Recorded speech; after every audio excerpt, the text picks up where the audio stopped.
Sumpah mereka mendorong mereka, namun juga mengkhianati mereka dalam merampas harta yang telah mereka sumpah untuk dikejar. Doom of Mandos di Quenta Silmarillion, Pelarian Noldor.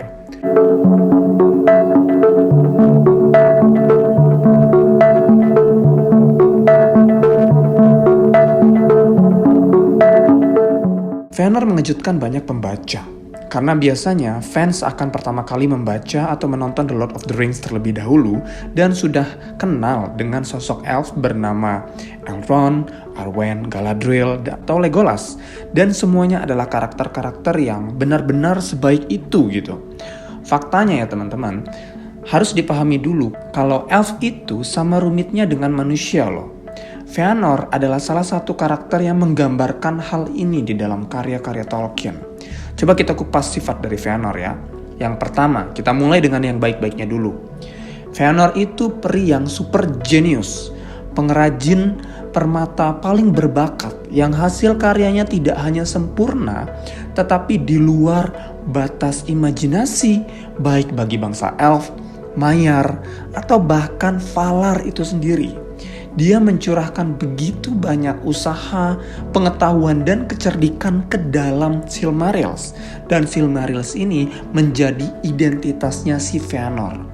Dia dikenal karena dia memakai Silmarils sebagai mahkota di kepalanya. Kemudian Morgoth datang nih, membunuh ayahnya Finwë, mencuri Silmarils ciptaannya, bersama dengan permata-permata lain yang lebih rendah.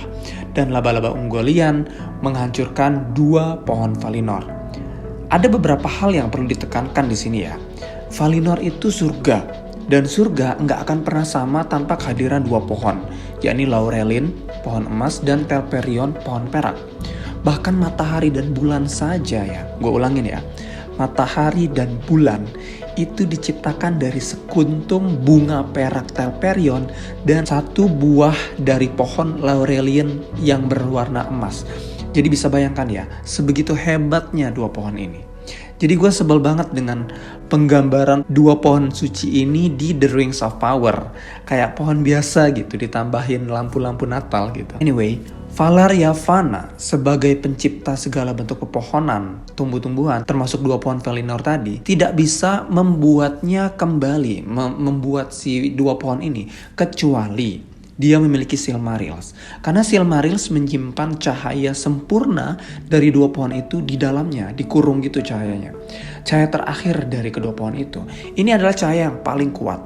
Bahkan cahaya Erendil yang diberikan Galadriel kepada Frodo mampu menyelamatkan Frodo dan Sam dari laba-laba Shelob. Karena cahaya di dalamnya itu ditangkap dari kumpulan salah satu dari 3 Silmaril yang dibawa peri Erendil ke langit.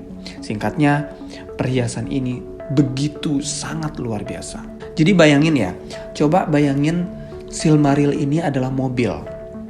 Mobil kalian nih, mobil kesayangan kalian. Mobil kesayangan kalian ini bukan Toyota Kijang, tapi Bugatti atau bahkan Ferrari. Dan ada nih yang maling Bugatti atau Ferrari kamu. Nah, sekarang bayangin Bugatti elu atau Ferrari elu adalah mobil terakhir yang pernah dibuat di dunia ini. Dan gak akan pernah ada mobil-mobil lainnya. Dan sekarang bayangin, ketika mereka mencuri Bugatti elu, pencuri ini juga ngebunuh ayah kalian, ngebakar rumah kalian. Dan sementara kalian ngebayangin itu, bayangkan ada sebuah mesin waktu di dalam Bugatti yang dicuri tadi bisa memulihkan kerusakan-kerusakan itu. Membangun kembali rumah masa kecil kalian sama persis seperti sebelumnya. Begitulah Silmarils. Itu kenapa begitu dikejar sejadi-jadinya oleh Fëanor. Karena Valar Yavanna itu bisa menghidupkan kembali pohon-pohon itu dengan syarat ada cahaya itu. Ingat ya, matahari dan bulan aja diciptakan dari sebuah dan 1 bunga pohon-pohon itu. Pertanyaannya adalah, apa yang gak akan lu lakuin untuk ngedapetin Bugatti spesial tadi? Fëanor dan putra-putranya melakukan hal-hal buruk dan gak peduli atau bisa dibilang serakah, sangat buta dan sangat jahat.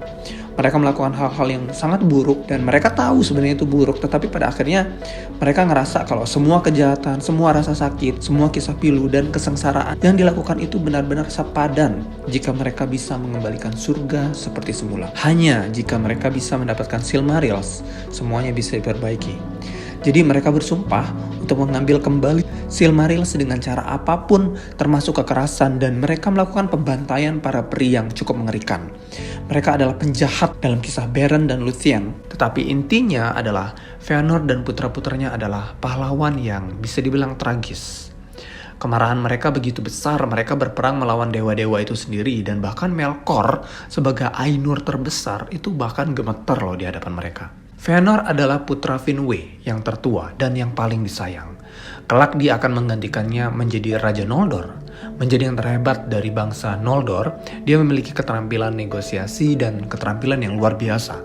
Seorang pengrajin terkenal, pandai besi, dan juga prajurit. Pencapaian yang paling terkenal adalah penciptaan Silmaril, yang pencuriannya membuatnya memimpin rakyatnya ke pengasingan dan melawan para dewa. Sebagai pemimpin pemberontakan, kebenciannya yang membara terhadap Morgoth dan sumpahnya yang mengerikan langsung mengarah pada kemenangan dan tragedi-tragedi besar di zaman pertama. Lahir di zaman pohon tahun 1169, Feanor adalah anak dari raja pertama Noldor dan istri pertamanya Míriel Périnde. Míriel itu jadi bosan hidup dan pergi ke Lorien, di mana dia secara sukarela meninggalkan bentuk jasmaninya dan mati. Finwë, ayahnya Feanor yang menikah lagi, itu punya 2 orang putra lagi, saudara tirinya Feanor bernama Fingolfin dan Finarfin, dan 2 putri, Finndis dan Irime. Keterampilan Feanor pun mulai berkembang, dan selain pandai besi, dia adalah seorang ahli bahasa dan ahli dongeng.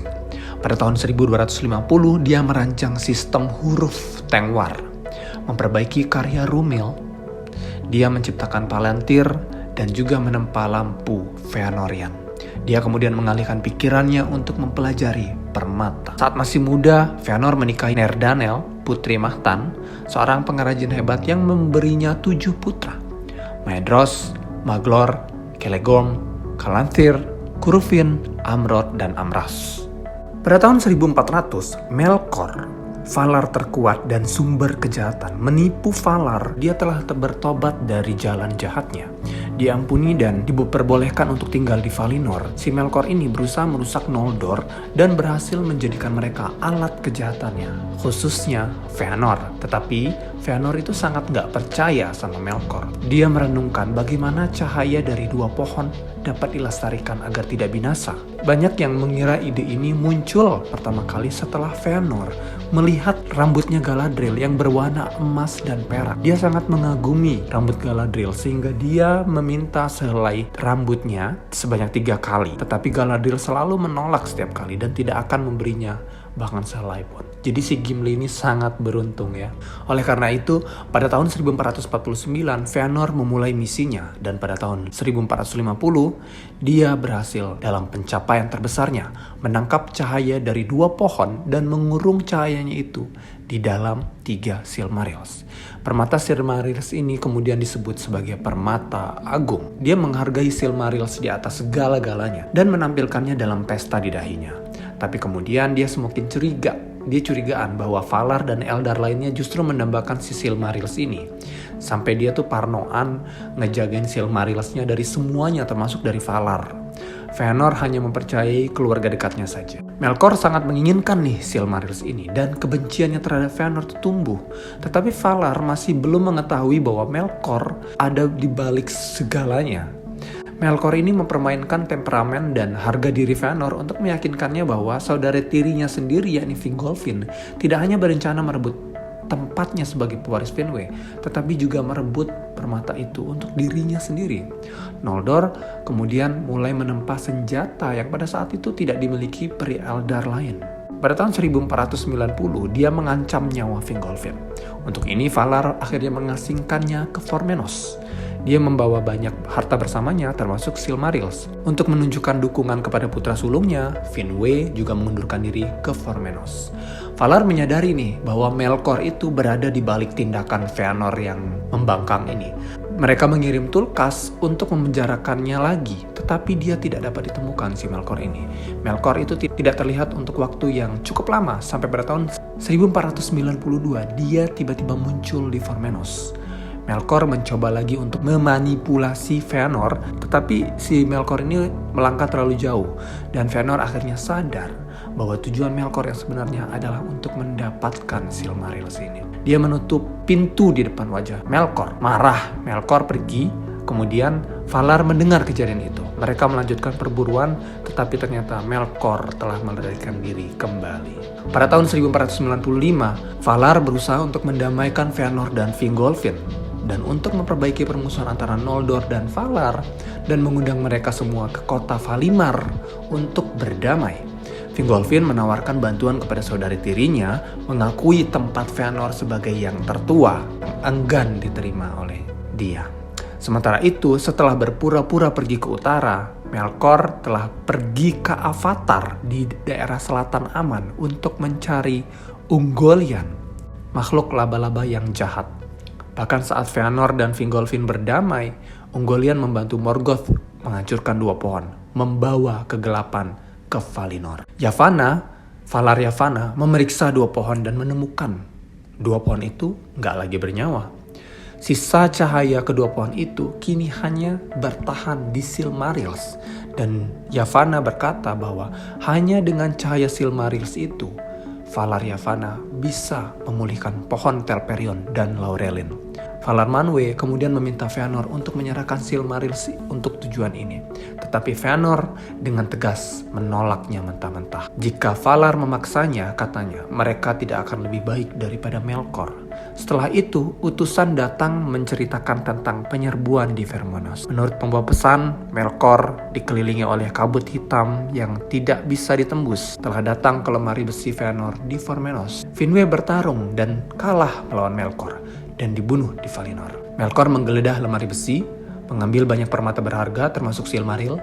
Dia dan Ungoliant melarikan diri dengan menyeberangi Helcaraxë atau Grinding Ice di utara ke Beleriand di Middle-earth.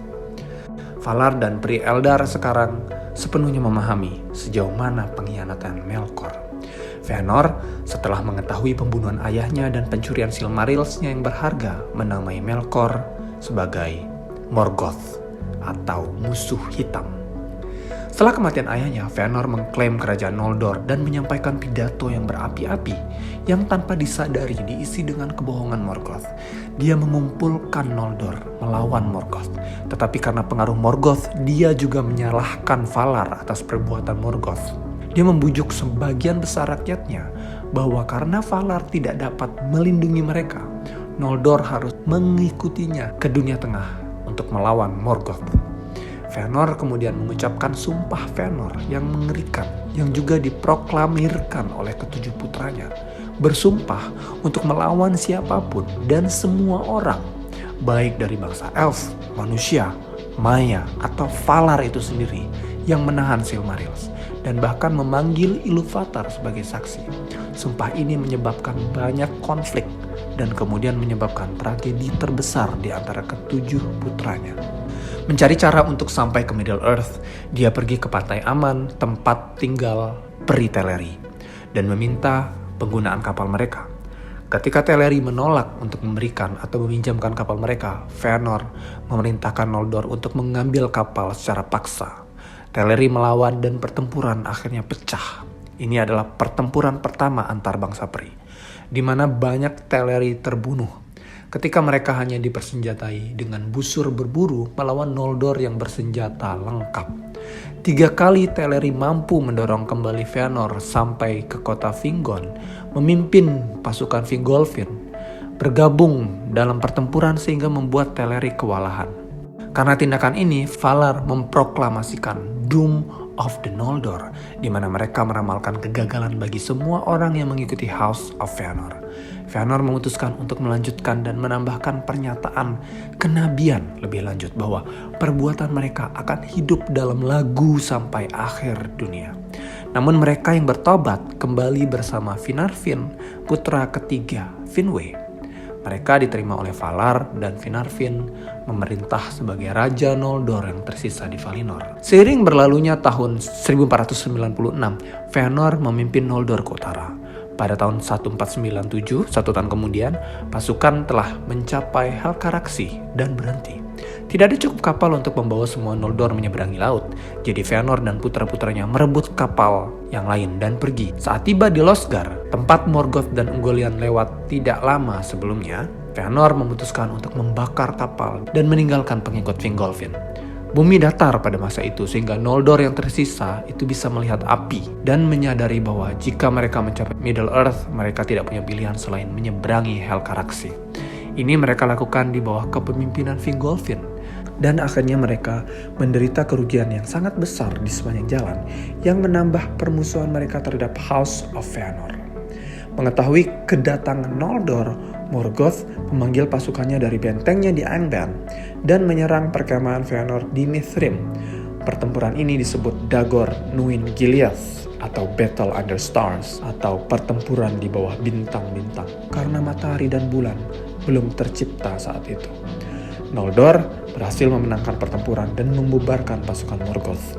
Feanor yang masih sangat marah mendesak ke arah Angband bersama putra-putranya. Dia tiba di batas Dor Daedelos tetapi disergap oleh pasukan Balrog dengan sedikit elf di sekelilingnya. Dia bertarung mati-matian, menebas semua musuhnya, bahkan setelah menerima beberapa luka.